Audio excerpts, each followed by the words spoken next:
A woman grabbed my arm in front of 200 people and screamed, "You will give us 3 more hours or I will destroy your business." That was the moment I knew exactly how the rest of that night was going to go. Let me back up. I own Harrington Estate. It's a wedding and events venue in the hill country outside of Millbrook, Texas. I've owned it for 11 years. Before that, I spent 6 years managing event spaces for a hotel chain, so I didn't stumble into this business. I built it, literally. The main hall holds 300 guests. There's a covered terrace that seats another 80. I restored every square foot of the original 1940s farmhouse myself. I know this property down to the last electrical circuit. The Saturday night in question was late September peak season. I had a reception booked for the Callaway-Ray's wedding. 60 guests, a 7-hour contract, 4 p.m. to 11 p.m. Full bar package, catering through my preferred vendor list. Contract value, $18,400, paid in full as required. I was doing what I always do during receptions, circling the property, making sure everything was running smoothly. My event coordinator, Priya, was handling the floor. My bar manager, Dom, was running the bar. I was the backstop. I had a radio on my belt, a bottle of water in my hand, and a tucked-in button-down because I look professional at my own venue even when no one knows who I am. Around 8:30, I was near the side entrance reviewing the timeline with Priya. We were on track. Toasts were done, dinner was cleared, the dance floor was busy. I had a 9 a.m. vineyard tour booked for the following morning, which meant my crew needed to start teardown by midnight. Everything was fine. That's when I noticed her. She was not part of the wedding party. I study the guest list and seating chart before every reception. I know every face. This woman was on neither. She was maybe 45, wearing a floral wrap dress, pulling a rolling cooler behind her. With her were 2 kids, a boy who looked about 7 and a girl who looked about 9, both in dress clothes that were already untucked and grass-stained at the knees. The kids weren't on my list either. I flagged Priya, "Do you know those 3? Priya looked, she shook her head. So I walked over. Calm, professional. I introduced myself as the venue manager. I don't always lead with owner, because it changes the tone of a conversation before I know what the conversation is actually about. The woman turned to me with a huge, expectant smile. "Oh, perfect, you're the manager. I'm Brenda.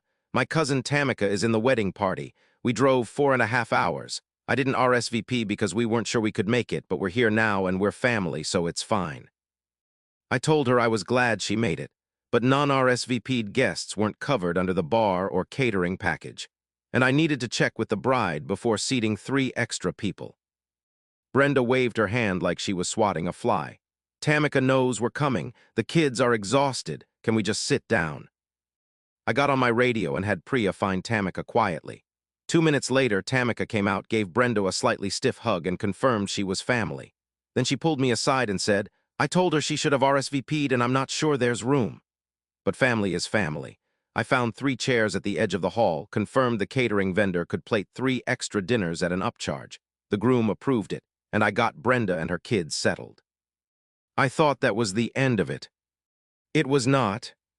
At 9:45, I was at the bar end of the terrace going over the end-of-night checklist on my tablet when Brenda appeared at my elbow. She ditched the cooler somewhere and had a glass of wine in her hand, from our bar, not from whatever was in that cooler, and she had the look of someone who'd been building up to a speech. "I need to talk to you about extending the reception," she said. I kept my voice even. I told her the contracted end time was 11 p.m., and we were about an hour and 15 minutes out. "Yes, I know that," she said, "but we drove 4.5 hours and barely got to enjoy the party. My kids have been waiting to dance all night. I need you to extend it 3 hours. I thought she was joking. 3 hours? That would put us at 2 in the morning. I explained, still calmly, that extensions require advance notice, a signed addendum to the contract, and an additional fee. The standard rate is $1,200 per hour for staffing, vendor time, and facility costs. 3 hours would be $3,600, and I'd need approval from the actual clients, the bride and groom, because it was their contract. Brenda stared at me, then she said, "I'm not paying for that, you should just do it for free, it's for the children." There it was. I'd suspected that was where this was going, but hearing it out loud was still something. I told her again, as clearly and politely as I could. The venue has a contracted end time, I have a staff that needs to go home, I have a vineyard tour in the morning, and I cannot extend the event for free or without the client's consent. It's not personal. It's how contracts work. Brenda's expression went flat. You're being incredibly unreasonable for someone in the hospitality industry. I offered to connect her with the bride and groom if she wanted to make the request directly to them. Brenda did not take that off-ramp. Her voice jumped about 20 decibels. Those children drove 4.5 hours. What kind of person shuts down a party while there are children who haven't even got to dance yet? People on the terrace turned around. A bridesmaid in a silver dress looked over with wide eyes. Two guys near the railing literally turned their backs to the view just to watch. I kept my voice down. I told her I wasn't shutting anything down. The party had another hour and 15 minutes. Her kids could dance right now. 1 hour, she said, like 1 hour was nothing. I am telling you, extend this event 3 hours at no charge. You own this place. You can do whatever you want. I told her I could not and would not do that. Brenda pointed at her kids, who were standing just inside the glass doors watching their mom go off on the terrace. Look at them. Look at them. Does it not affect you at all to say no to those children? The silver-dressed bridesmaid had walked over to the glass doors from inside and was making eye contact with me through the glass with a clear, I am so sorry expression on her face. I told Brenda, for the third time, that I sympathized with the long drive, and my answer was not going to change. She gripped her wine glass. Then she said the thing that moved this from annoying to a problem I had to actually address. Fine. I'll just tell everyone here that you kicked children out of a wedding reception. See how that works for your reviews. I told her that would be her choice to make. She went back inside. I got on my radio and told Priya to keep an eye on Brenda. Priya said, copy that, already watching her. For about 20 minutes, things were quiet. The DJ was playing a mix the crowd loved. The kids were actually on the dance floor. I went back to my checklist and sent a heads-up text to Dom that we might have a situation. At 10:19, my radio crackled. Dom's voice. Hey, Marcus, that woman, Brenda, just told the bar you authorized a 2-hour extension and she wants another round for the terrace tables. There it was. I walked to the bar. Brenda was standing there, arms crossed, waiting for Dom to pour. Dom looked at me with the expression of someone who already knew what I was going to say. I stepped up next to Brenda and said, quietly enough that only she and Dom could hear, I did not authorize any extension. Bar closes at 10:45 for last call, as contracted. Brenda turned to me. I was just letting him know about the extension you said you'd consider. I said I did not say I would consider it. I said no 3 times. She looked at Dom. He said he'd think about it. Dom crossed his arms and looked at the bottles behind him. Dom has worked my bar for 7 years. He was not pouring. Brenda turned back to me and her voice came up loud enough for the nearest tables to hear. You are ruining my family's evening on purpose. I want to speak to the owner of this venue right now. Get me the owner. And that's when everything shifted. I reached into my back pocket and pulled out one of my business cards. I set it on the bar in front of her. It reads, Marcus Harrington, owner and operator, Harrington Estate. I said, you're talking to him. Brenda picked up the card. She looked at it. She looked at me. Something very specific happened on her face, that moment when someone realizes the entire situation has changed under their feet. She recovered fast. You lied to me. You said you were the manager. I said I was the venue manager. I'm also the owner. I've been the owner for 11 years. Brenda pointed at me. Then as the owner, you have the ability to extend this event. You are choosing not to help my children. That is disgusting. I told her I was choosing to honor the contract signed by the bride and groom, protect my staff's time, and run my venue professionally. Brenda was not interested in any of that.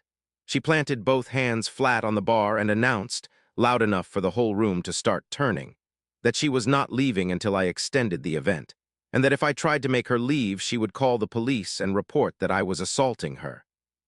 The music actually slowed down.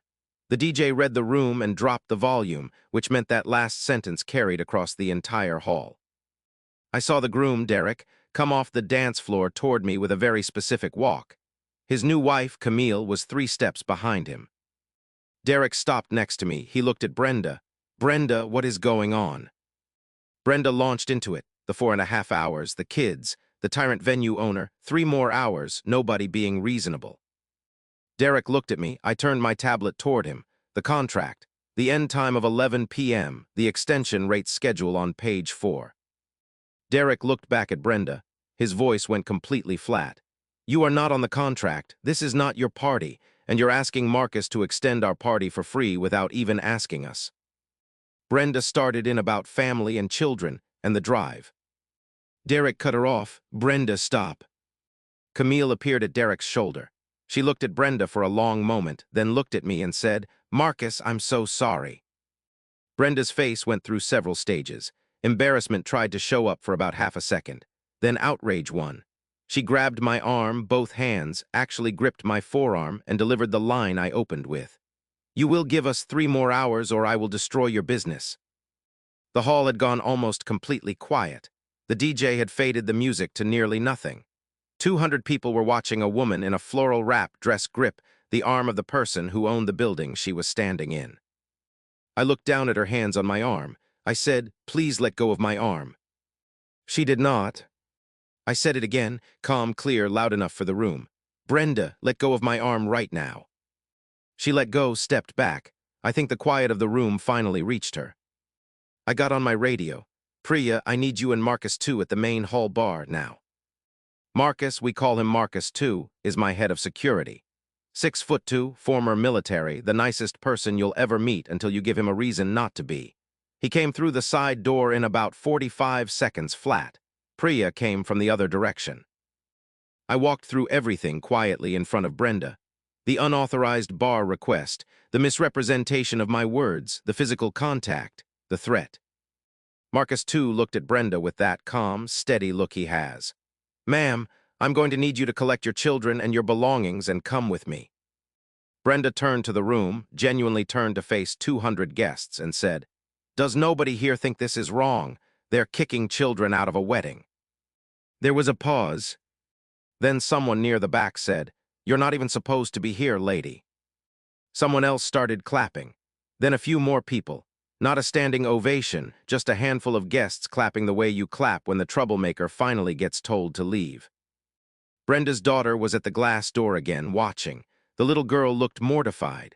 That 9-year-old understood exactly what was happening, and she was old enough to be embarrassed but too young to do anything about it. I felt bad for those kids. That part wasn't funny at all. Marcus too guided Brenda toward the side exit. She grabbed her rolling cooler from wherever she'd stashed it, grabbed her kids, and at the door she turned and pointed at me from across the room. I'm writing a review that will end you, she said. I nodded. I know where the exit is if you need help finding it. Marcus too walked her out. The DJ dropped back in with a floor filler at full volume the second that door swung shut. The dance floor filled back up in about 30 seconds. Derek came back, shook my hand, and apologized for the whole thing. Camille hugged me, which I was not expecting, and said I had handled it better than she would have. The reception ended at 11:04 p.m., 4 minutes over. I did not charge for it. Now here's the part that took a few days to unfold, and it's the part that made the whole thing genuinely satisfying. 4 days after the wedding, a 1-star review appeared on my business listing. Account name, Texas Mom Brenda, created that same day. The highlights. The owner is a tyrant who hates children. The venue forces families out at gunpoint, her word, gunpoint, which is unhinged since no guns were anywhere near this situation, and that I am in the business of destroying memories.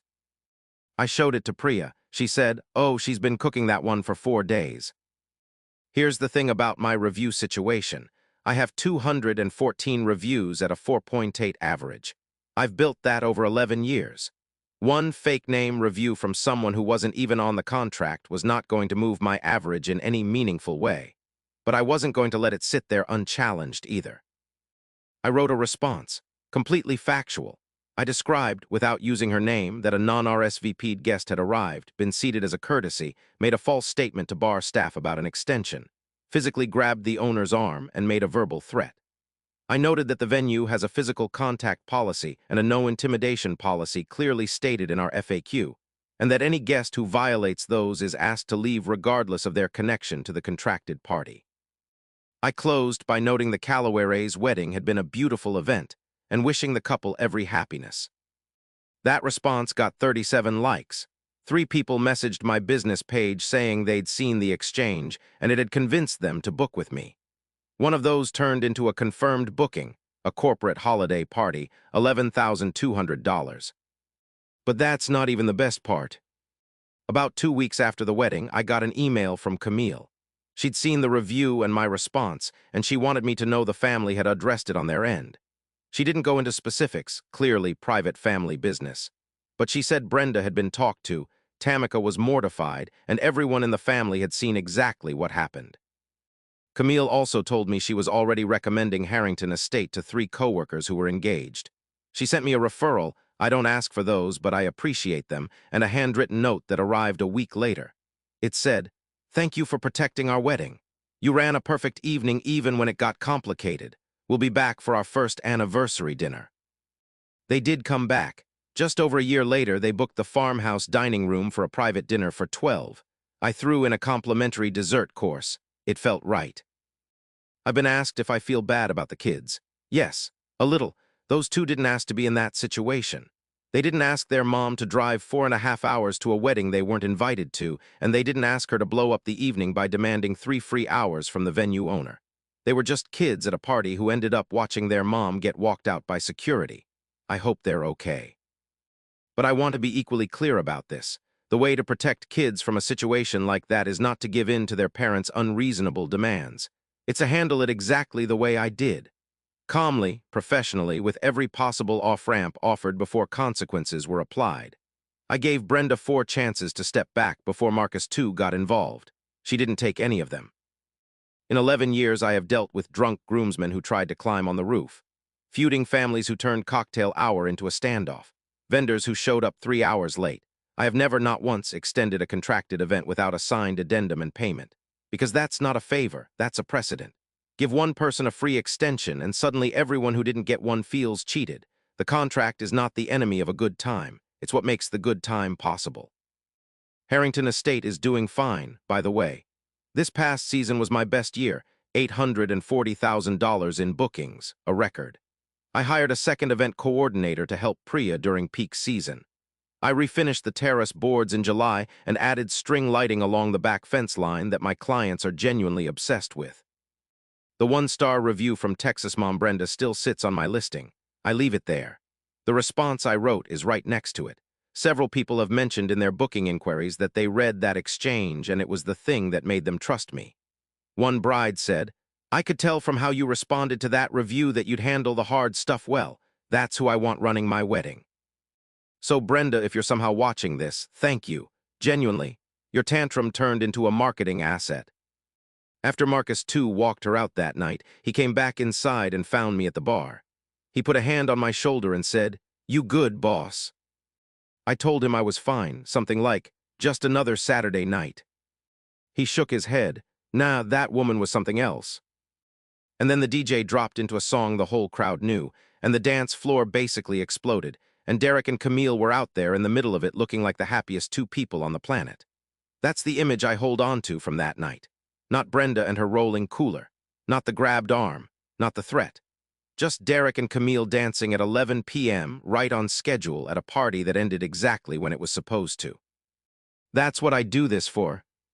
So if someone grabbed your arm in your own workplace and threatened you publicly, would you have stayed as calm as I did, or would you have handled it differently? Drop it in the comments. I'm genuinely curious.